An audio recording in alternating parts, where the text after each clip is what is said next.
Barack Obama a dû se rendre au chevet de nombreuses victimes de fusillades depuis le début de sa présidence, mais jamais le pays n'a connu pareil massacre. 49 morts à Orlando, 53 blessés, une communauté directement visée. L'enjeu consolateur de ce déplacement est immense. Le politique viendra plus tard. Alors pour mieux comprendre la réalité d'une dérive islamophobe aux États-Unis que l'on a vu apparaître ces derniers jours localement, le procureur général fédéral appelant d'ailleurs au calme. J'accueille sur ce plateau Asif Arif, vous êtes avocat au barreau de Paris spécialisé en liberté publique. Je vous remercie beaucoup de nous apporter votre regard ce soir. Quelle est selon vous tout d'abord l'origine de cette dérive islamophobe aux États-Unis ? Bon, d'abord, on assiste depuis quelque temps à une radicalisation en fait qui est un peu partout dans les pays, ce que l'on appelle les Western countries ou les pays occidentaux.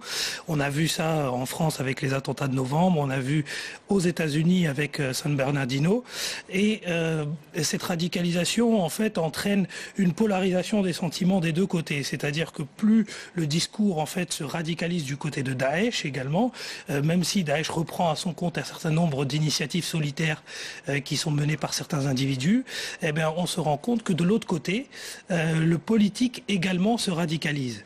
Se radicalise parce que quand on voit les déclarations par exemple de Trump sur toutes ces questions-là, ça fait quand même froid dans le dos. Et je pense que ça entretient justement un sentiment islamophobe qui, à la base, n'existe pas nécessairement dans la société américaine. Oui, c'est vrai qu'on a du mal à comprendre pourquoi et comment les discours de Donald Trump peuvent trouver un écho auprès des Américains.